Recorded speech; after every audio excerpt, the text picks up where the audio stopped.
এটা নেপালের লুম্বিনীতে আমরা বিভিন্ন বৌদ্ধ স্তূপ দেখতে এসেছি। এটা হচ্ছে জার্মানি, এই বৌদ্ধ স্তূপটা জার্মানি। পৃথিবীর বিভিন্ন দেশের বৌদ্ধ স্তূপও আছে। এটা ফ্রান্সের, ওই দূরে ফ্রান্সের, আর ওইটা নেপালের একটা দেখে আসলাম। মাঝখানে একটা পরীক্ষা লেক মতো, তার চারপাশ দিয়ে প্যাগোডাগুলো খুব সুন্দর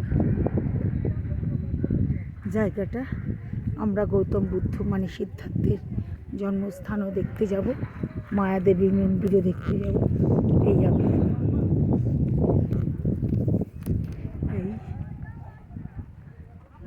জার্মানির